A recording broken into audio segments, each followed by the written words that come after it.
and welcome to another video where I try to beat a Pokemon game with just a Weedle called Bongzilla. And today is going to be taking on the 5th generation of Pokemon, which is a generation I have very little experience with. But right off the bat, there's a couple of things that will make this run quite hard. First off, in this gen they've changed how your Pokemon earn experience. And it works like this. If you're a lower level than the opponent you beat, you'll gain more experience than you usually would, and if you're a higher level than your opponent, you'll earn less experience. And I'm sure you can figure out why that might cause us a few problems in a just Weedle run. Because to beat any gym leader, I'm going to have to be many levels above whatever my opponents are at, which will make the level grinding in this run an absolute chore. Sure, I can farm more Dino to offset things, but getting them requires me running around looking for shaky bits of grass, and it's not always Dino that shows up, but it's honestly the quickest method available to me. And there's one more change this gen has made that will cause me a lot of problems, and that change is that you can't get X items until Route 9, which is the last route before the last gym, by the way. Yeah, that's definitely going to bug me over at some point. Hello there, Fraser. Oh, what fresh hell is this? But it's not all bad though, because Weedle does have access to Bug Bite, a move that he got in Pokemon Platinum, and as we know, this move is bloody helpful for the Bug King. So without further ado, let's beat Pokemon Black with just a Weedle. And this game starts with the usual Professor Spiel, and our professor for this game is Professor Juniper. Juniper. I swear I've heard that before. I say, those are my juniper bushes. They are a gift from God. They're all I've bloody got to eat. I say, get off those bushes. Go on, clear off, I love you. Oh, and before you ask, I looked it up. Juniper is a type of tree. Well done, boys. We did it. 5 games and no fake professors. At least, yet. But anyway, after picking our gender and our name, we get to see the 2 rivals for this game, Sharon and Bianca. Sharon is basically a cocky, annoying arsehole, so he's basically the Vegeta of this game. And then Bianca is also annoying, but she's the queen of the ooh voice. Oh, my name's Bianca. I'm the assistant of the Pokemon Professor, Professor Juniper. Ugh, I still get nightmares about Pickerasbury doing that voice. Every night in my dreams, I see you. I feel you. Bianca. And our journey begins in our character's bedroom, where he and Sharon are awaiting Bianca's arrival. And instead of going to the professor to get Pokemon, they were delivered to our door. How very convenient. Wait, should they really be posting live creatures through the mail? I've seen how delivery drivers treat packages.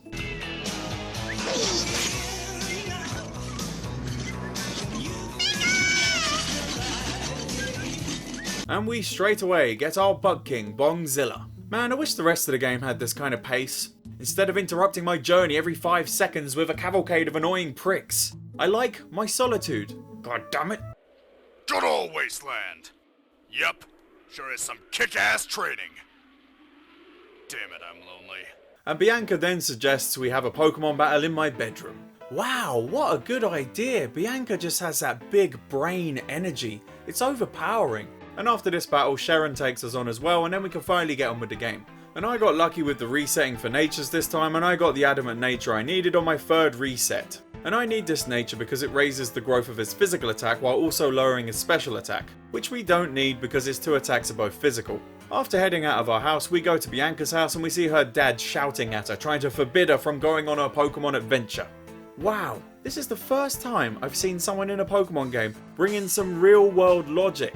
Why the fuck would you let your 14-year-old go traipsing about the globe fighting evil villainous organizations? He's being entirely rational. I mean, I was barely prepared for the adult world deep into my 20s. What? What is your mother's maiden name? What's her first name? I just knew her as Ma! Ma! That'll have to do. Ma. And then we go meet up with Professor Juniper and I can finally name the Bug King. Give it up for the 4-time champion of the world, Bongzilla!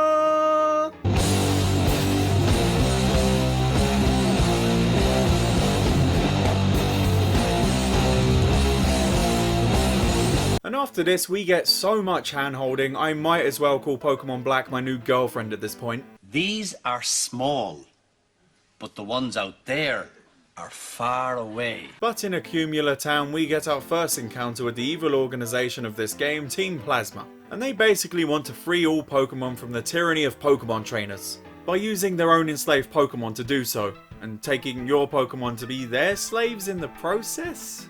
So yeah, hypocritical twats. You're talking bullshit. And after this speech, we're introduced to Team Plasma's N, who we'll be seeing a lot of during this run. Moving on to Route 2, we get a call from our mum, who turns up with a pair of running shoes. And before we can go into Striaton City, we have a quick battle with Bianca, who Weedle steamrolls. Then we head to the trainer school to meet Sharon, who also wants the battle. And he ends up causing me a bit of trouble with his Tepig, who kept killing me with Ember, and trust me, this Tepig and its evolutions are going to be a real problem throughout this run. So I went off to get up one level so Weedle could learn his ultimate move, Bug Bite. And this move makes short work of Sharon's squad. God, it's nice having a move that isn't Poison Sting. And with that out of the way, it's time for the first gym of this game. And you fight one of 3 gym leaders depending on what starter you picked. And I replaced the grass starter with Weedle, so we're up against Chili, the fire type trainer, who isn't exactly ideal. But I do appreciate his punny name. Do you get it? Cause chilies are hot and so is fire. Bloody hell! Things are hotting up now. They are absolute geniuses at Game Freak, aren't they? I give this punny gym leader name a shack eating hot wings out of 10. Current segment on our show called Explain That Gram, where we do a deep dive on our guest Instagram. And here's his squad. That Lillipup ain't going to be causing us any trouble, but that Pansear will be a bit of an issue. And first up is that Lillipup, and this goes as you would expect. Bug bite a couple times, then dead. And then Chili sends out the Pansear, and its favourite thing to do was to power himself up with Work Up, which was always followed by him one-shotting Bongzilla. And Weedle is just not dealing out enough damage to Pansear before he kills us with Incinerate. So for the first time in this run, it's grind time. Almost heaven, West Virginia. And after this quick grind session, I can take a hit from Pansear's Incinerate, which gives me enough time to kill the Pansear with Bug Bite. Well, that was easy compared to the first gyms in my other runs. Once we leave the gym, we come across Professor Juniper's friend, Fennel, who gives us cut right before we need it. Bloody convenient, that. And she wants us to do a favour in exchange. She wants us to get some Dream Mist. Is that some sort of street name for a Pokemon World drug? You got some skooma, eh? Right, buddy? How? To share? And when we go to the Dreamworks, Bianca is there, and it just so happens she's looking for mana as well. And then we enter the Dreamworks, we find a mana, and then Team Plasma shows up and abuses the mana for its Dream Mist. Definitely not an evil organisation, guys. They just want to redistribute the means of Pokemon production to themselves. Quit Stalin! And they fight us with their enslaved Pokemon. It's okay when they do it. Screw the rules, I have green hair. And after this battle, a hidden Mashana shows up, and it uses its Dream Mist to make these grunts think their boss is here and is mad at them, and in their drugged up stupor, they all but confirm Getis is evil. Surprising no one. Oh yeah, I hadn't thought of that. And then Fennel turns up and finally gets her. Moving on to Route 3, we have another battle with Sharon, and it isn't worth going over because Bongzilla just kills all of his Pokemon with ease. And then after the battle, Team Plasma is up to their antics again, and this time they've stolen a little girl's Pokemon. It's like they're not even trying to hide their evil intent. And once we kick their asses, we get her Pokemon back to her. And then we're in Nazarene City, and as soon as we get there, Sharon bothers us again. For the love of Jesus, can I just run around and fight Pokemon without being interrupted every 10 seconds by some slack-jawed piece of descended rectum? Will you please shut up? Will you shut up? Shut up! Shut up! And he shows us where the Pokemon Center is. Thanks! It's not like we had a 5-hour tutorial on the Pokemon Center earlier from Professor Juniper. I think I'm starting to hate this game. And before we can enter the second gym, we are again confronted by N. And I'm just going to skip this battle out of spite for him interrupting me right after I ranted about this game interrupting you every 5 seconds. And inside the second gym, we have to read books and answer questions. What is this? School? I didn't like school. School sucked. If I have 2 beans, and then I add 2 more beans, what do I have? Some beans. And after that, we can take on the normal type gym leader, Leonora. And here's her squad. Nothing too scary, but I was a little bit underleveled for this fight.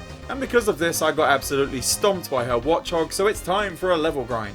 My rhymes are fly, my beats are sick, my crew is big and it keeps getting bigger. That's 'cause Jesus Christ is my... Stop! Well, let's take her on again at level 31. And this time things went a lot smoother and Bongzilla smashed through her 2 Pokemon like the buggy wrecking ball he is. But before we can leave this gym, Team Plasma turn up again, and this time they steal a Dragonite skull from the museum that's on the front of this gym. Well, let's go Indiana Jones on these bitches. That belongs in a museum.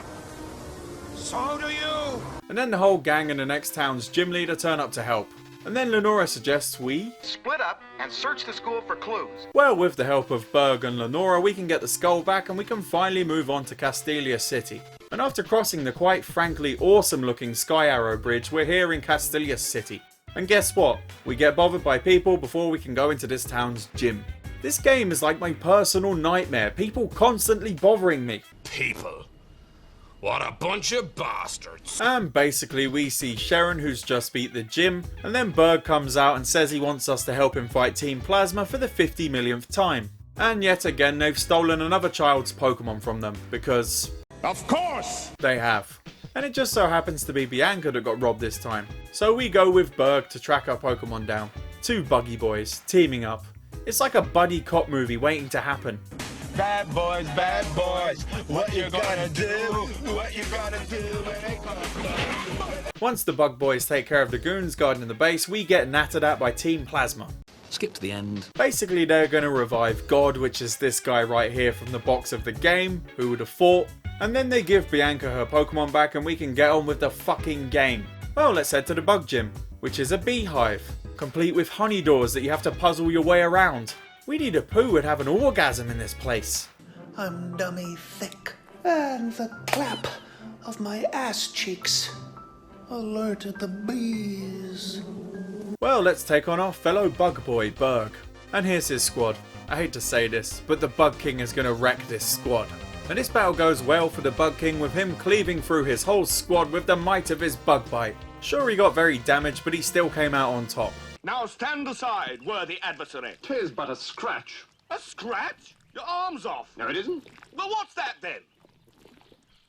I've heard worse. Before we can leave town, Bianca wants to give us a battle, and yet again it's not worth going over, even though her Pansear did cause me a few issues. But once we get onto Route 4, Sharon also turns up to challenge us to a battle, and he offers us a bit more of a challenge.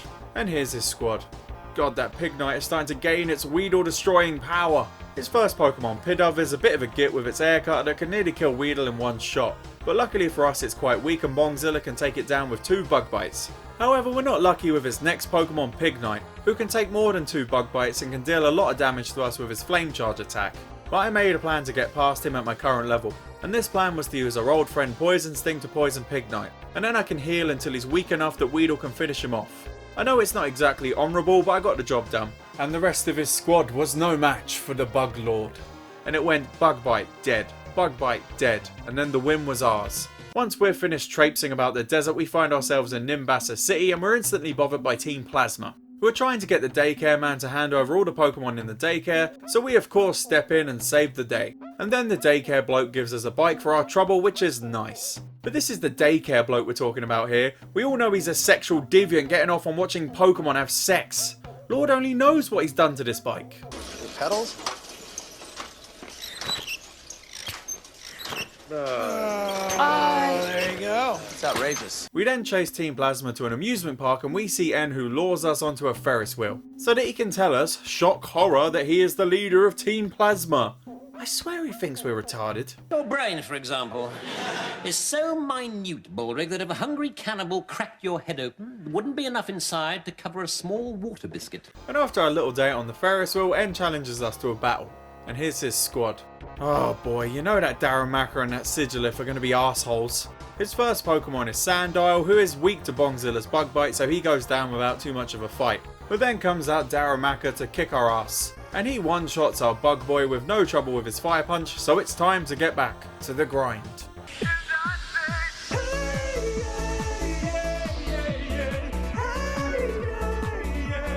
Well, after 6 hours of level grinding, I'm at level 42, and we can now take a hit from Darumaka's fire punch while also dealing enough damage with bug bite to take him down for good. But then we come up against the next issue in this battle, Sigilif, who can absolutely murder Bongzilla with pretty much any of his attacks. So I'm gonna need just a touch more attack power so I can take him down with 1 bug bite.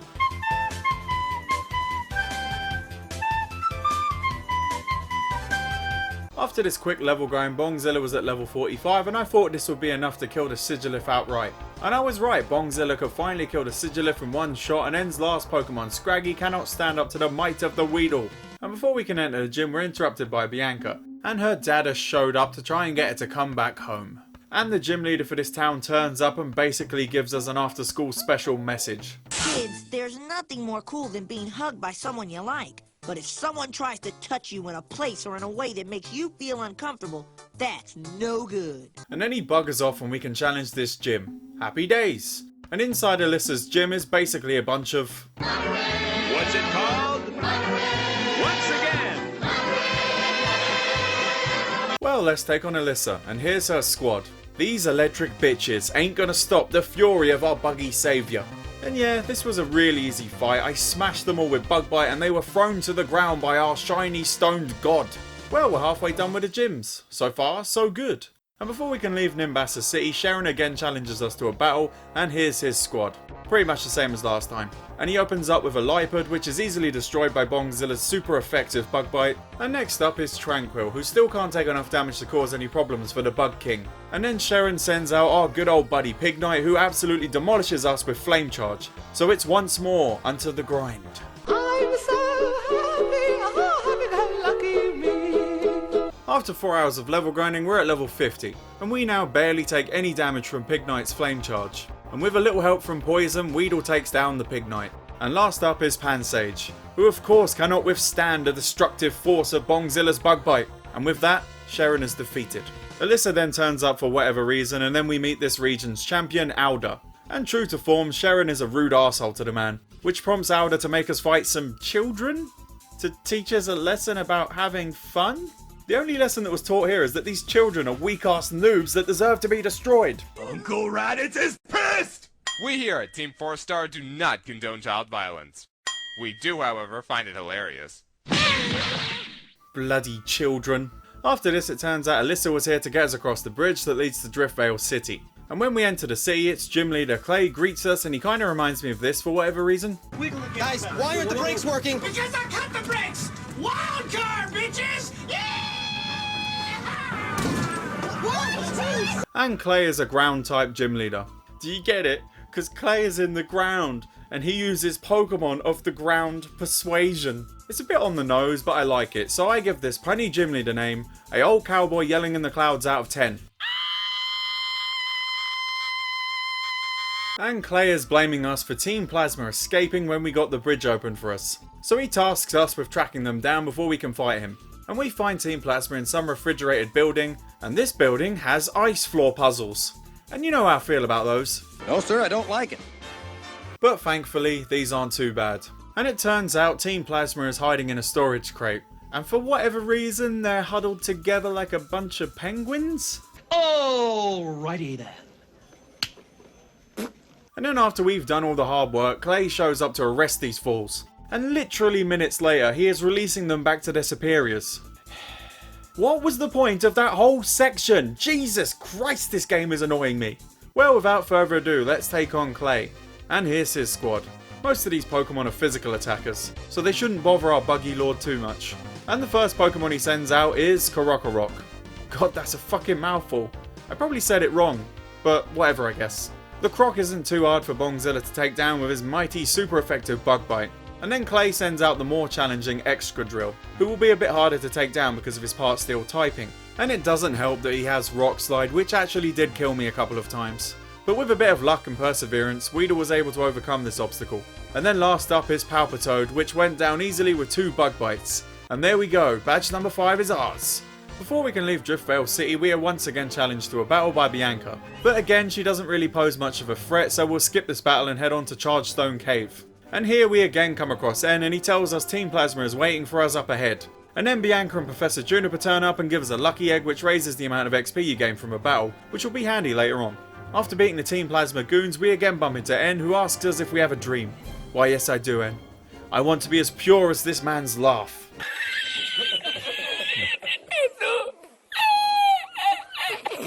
And I actually beat M pretty easily, so it's not worth going over.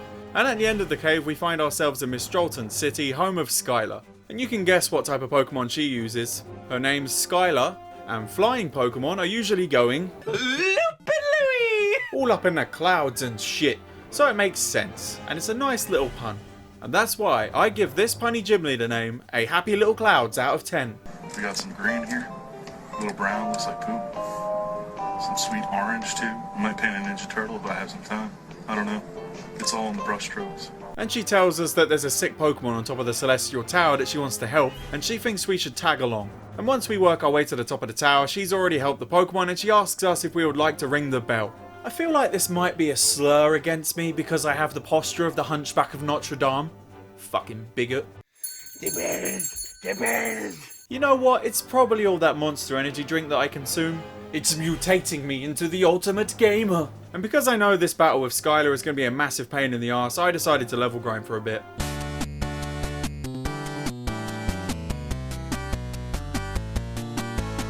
Well, with that out of the way, let's take on Skylar. And here's her squad. Oh boy, I feel like this battle is going to be a lot of hassle. The first Pokemon she sends out is Swoobat, which dies with just one bug bite from Bongzilla. And she next sends out Unfazant. God, that name doesn't suit it. And this giant pigeon is the first hurdle of this fight. It's dealing out a lot of damage with its air slash that easily cleaves away 3/4 of Weedle's health with every hit. But I got lucky on one attempt and it missed an air slash, giving Weedle the kill. And then the only Pokemon Skylar had left was Swanna. And this Git did a bit less damage than Unfazant with its aerial ace, but it was still enough to kill Weedle in 2 hits. And there's no way I'm getting a lucky miss twice, so I thought it was time to go back to the grind. And this level grinding made a big difference because Weedle could now easily take the Unfazant and the Swanna with 2 hits of his bug bite, giving us the 6th gym badge. When we leave the gym, we're confronted by N once again, and this time he wants to talk to Bongzilla. Who does he think he is? Addressing our Lord and Saviour Bongzilla. He is not worthy of our little shiny golden god. Only I, Jake Macaulay, am worthy of audience and communications with the Weedy one. Who'd win in a wrestling match? Wheel or God? Weedle. God. Wrong, dickhead. Trick question. Weedle. He is God.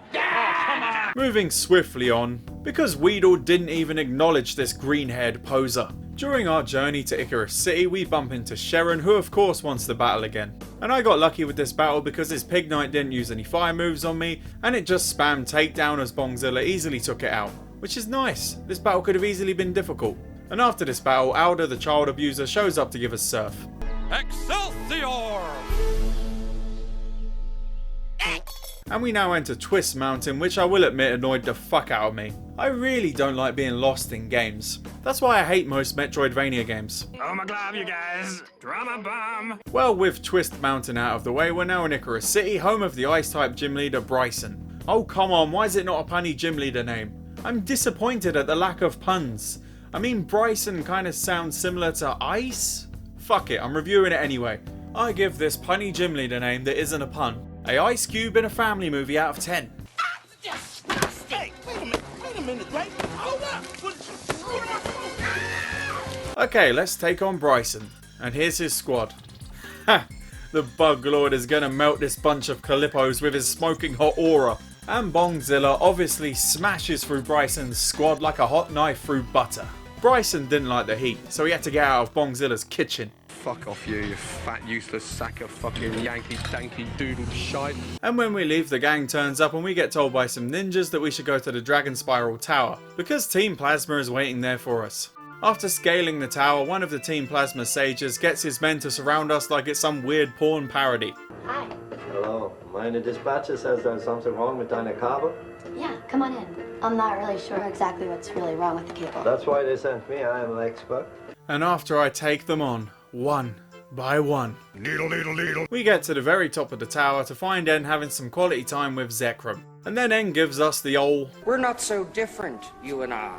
And then he gets the fuck out of Dodge with his new best buddy Zekrom. And then the whole Scooby gang shows up. And they tell us we need to head to the Relic Castle to get the Light Stone to awaken Reshiram. He's the yin to Zekrom's yang. And after some shenanigans in the Relic Castle, we don't find the Light Stone. And then we get a call from Professor Juniper, who summons us back to Nasserine City's museum. And here Leonora gives us the Light Stone that we need. But before we can move on to Opelucid City to take on the last gym leader, I went on a little side quest to get a helpful held item. In the Pinwheel Forest you can get the item Silver Powder, which powers up bug type moves, which will be very handy to have. And before we can move on to the Two Blind Bridge, we have a battle with Bianca to take care of. And I'm sad to say this battle is once again not worth going over. Poor Bianca, she hasn't had a single battle worth going over. Life sucks, alright? Yeah. Period. Uh-huh. Done deal. You got it? Got it. There's your lesson. Okay. On the Two Blind Bridge, we're again confronted by Getis. skip to the end. And he says the same boring shit. Once we're off the tube line bridge, we find ourselves on Route 9. And you know what that means? We can finally buy performance enhancing drugs. Drugs, drugs, drugs. Which are good, which are bad. Drugs, drugs, drugs. Once we enter Opelucid City, we see Getis. Again. And he's giving a speech. Again.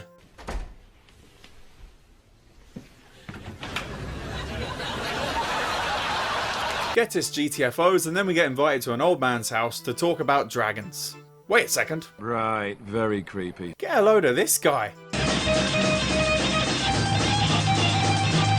And we go to the old man's house, and to my surprise, we talk about dragons. Didn't see that one coming. I definitely thought my limp child body was going to end up floating in a river somewhere. What a twist! And this old man is of course the last gym leader, the dragon type user Drayden. Did they seriously call him Drayden because it kinda sounds like dragon? Jesus Christ. I am gonna be Savage Garden with this one. I give this punny gym leader name a Dragon Ball GT out of 10. I've got to admit, even I feel bad about that one. The inside of Drayden's gym is a giant dragon maze, which kinda reminds me of the Snake Way from Dragon Ball Z actually. And once I've figured it out, we can take on the last gym leader. And here's his squad. Bah, Bongzilla ain't afraid of no dragons, this will be a piece of cake.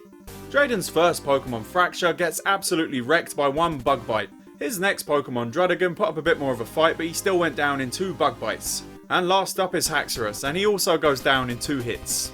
Well, that was anticlimactic. I didn't even have to use X items. But oh well, we now have all the badges and we can move on to the Elite Four. But before that, we have to take on Sharon for the last time. And it's way harder than the battle with Drayden. I'm definitely going to need some X items. And here's his squad. Well, I already know that Overgrown Pigeon and that Ganon wannabe are going to be total smegheads. The first Pokemon he sends out is Umphazen, who at this level I can't get past because every time I try to set up my X items, he bonks me with a critical air slash, killing me. That's it, I'm taking it to the max.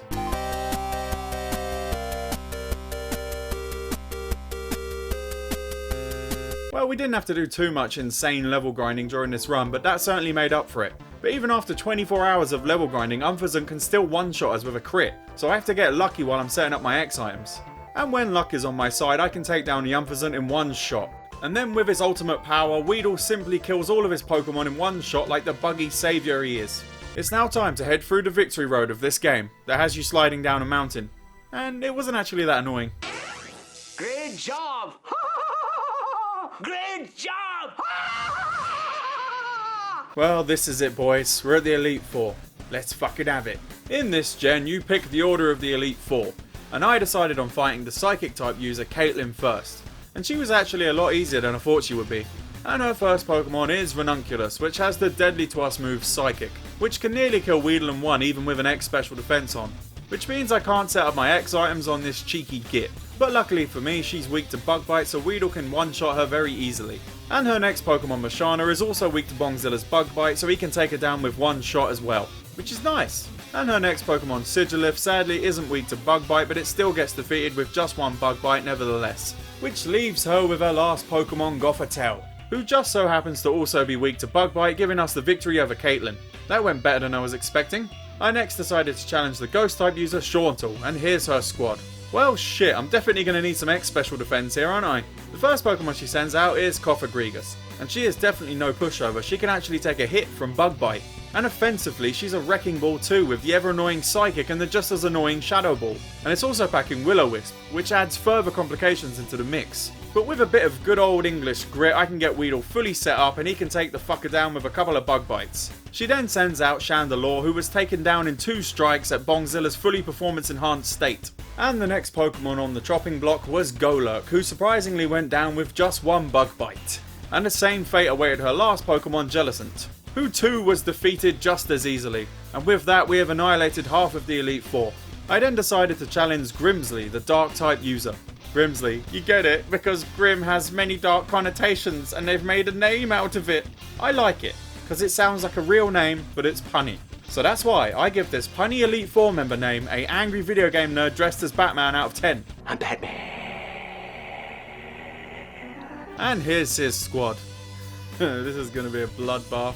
I'm not going to beat around the bush with this battle. Bongzilla smashed through this guy's squad like a raging berserker drunk on the tears of his fallen enemies.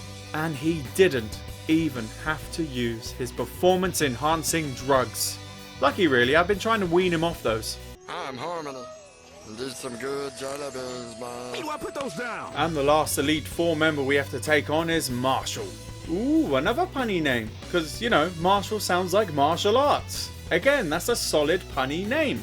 And that's why I give this punny Elite Four member name a Kung Pao out of 10. From this day forward, you will all refer to me by the name Betty. And here's his squad. This guy gave me more trouble than I was expecting, but nothing our bug lord can't handle. His first Pokemon is Fro, who is a bit of an issue, because he has Stone Edge that keeps killing me on criticals while I'm trying to set up my X-Items. But with a bit of luck on our side, I can get Bongzilla all set up, and then it's death time for all of his Pokemon.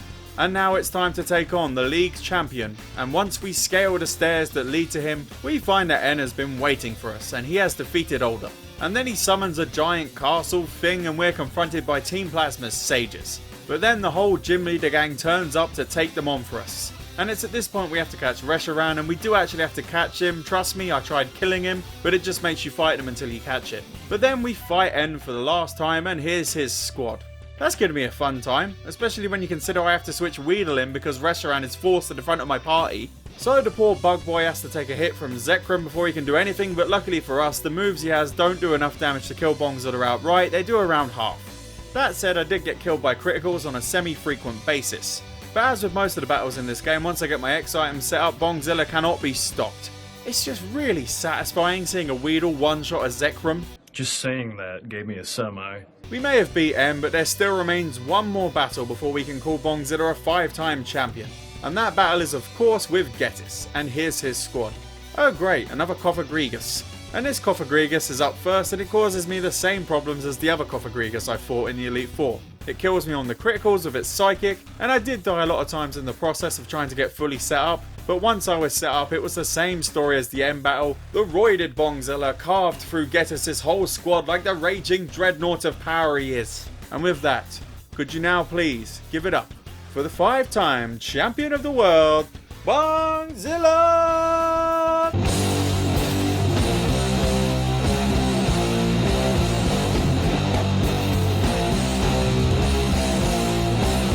Well, there we go, we've done it a 5th time, and I honestly can't believe how much the channel has grown during the course of me making these Weedle videos. And I just want to say a big thank you to you lot for being the best subscribers a fat Englishman could ask for. All your support really makes the amount of hard work and effort I put into these videos feel worth it. And trust me, this video had a lot of hard work and effort put into it.